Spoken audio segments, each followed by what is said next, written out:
This is the time of the year in the NBA where some teams are either looking to add a key piece for a title run or trade away veteran pieces to start or continue a painful rebuild. The NBA trade deadline is approaching fast, and whether it lives up to the hype or not, there's always non-stop rumors that'll get any fans of playoff teams excited. January 15th just passed, and the rest of the players that signed last summer are not eligible to be traded. So now teams have a better chance to make deals work with more players available. If the trade deadline is half of what free agency was last summer, then buckle up for some blockbuster deals. In this video, I'll discuss 5 trades that I think should happen before the NBA trade deadline.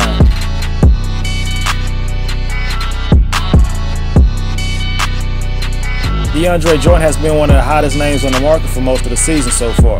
It was almost a foregone conclusion before the season that there were going to be trade rumors because of his ability to become a free agent after the season. The Clippers have been snake-bitten by injuries, but Blake Griffin has made his way back to the lineup, and the Clippers are playing some of the best basketball of the season. The question is, are the Clippers really willing to give DeAndre a max contract if necessary? A full max would be hard for any team to swallow. So in my first trade, I have the Clippers finally pulling the trigger on the deal, sending DeAndre Jordan and forward Bryce Johnson to the Cleveland Cavaliers for Tristan Thompson, Iman Shumpert, and Brooklyn's first-round pick. Giving up that pick will be a hard decision, but I think the fact that Brooklyn is playing better than expected and the Cavaliers in desperate need of good defenders makes this gamble worth it. Before the Pacers game, the Cavaliers look like a team that wouldn't be able to stop any NBA team in the league from scoring 120 points. They have the second worst defensive rating in the league, and they're also at the bottom in defensive rebounding. Those are the areas where DeAndre is great at.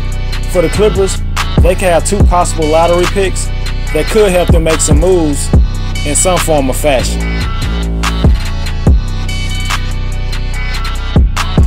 Jordan Clarkson has 2 years left on his contract after this season, and everybody knows right now that the Lakers are trying to clear cap space to be able to sign 2 All-Star level players this summer. Nobody's going to take Luol Deng's contract, so trading Clarkson is the best option to clear more cap space.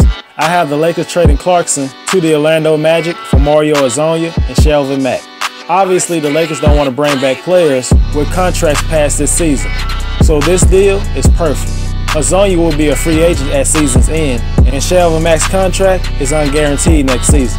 Magic get a player who can simply get buckets. They are ready to turn the page on their former 5th overall pick, Mario Hezonja. He has looked like a player who has had a total lack of confidence in his game during his whole time in Orlando. Being in the right system with a stable and winning organization could do wonders. I'm not saying the Lakers are that organization, but a change of scenery is just what Hezonja needs.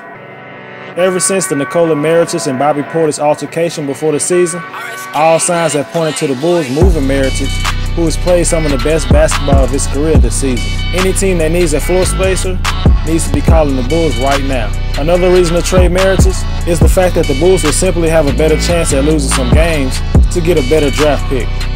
Now, Mirotic is one of many players that are playing lights out right now for the Bulls, but removing a dead-eye shooter like Nikola could give them a better chance to lose a couple of games here and there.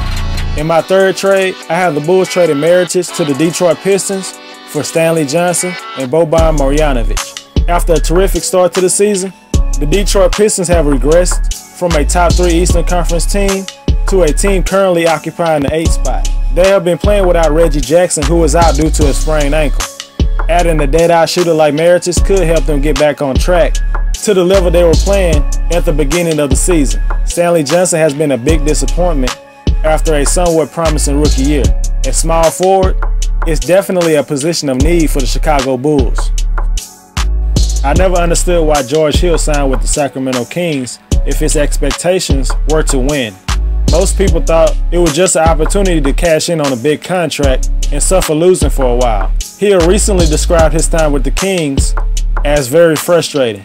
The Kings are once again, by no one's surprise, at the bottom of the NBA, and they could be shopping a lot of players at the deadline. I have the Kings trading George Hill to the Denver Nuggets for Kenneth Faried, Emmanuel Mudiay, and Darrell Arthur. Jamal Murray is a terrific scorer, but he's not known for his passing and his defense. That's something that George Hill can bring to the team. I've always thought Jamal Murray's best position is 6-man and be a Jamal Crawford and Lou Williams type of player. Both of those players also aren't known for their defense. Sacramento gets 3 players who have only 1 year left on their contracts. Kenneth Faried is a high-energy player who could spark a young team, and Emmanuel Mudiay is a young player who hasn't lived up to the hype since getting drafted 7th overall in 2015. With De'Aaron Fox getting most of the minutes from here on out, Mudiay can get backup minutes and try to prove he can be a reliable lead guard in the NBA. The Grizzlies keep saying that he's not on the block, but experts and fans all feel that it's time to let go. Marc Gasol is 32, and the Grizzlies have one of the worst records in the league. But they do have a lot of nice young talent on the team, like Dillon Brooks, Deontay Davis, Jarrell Martin, and Wayne Selden.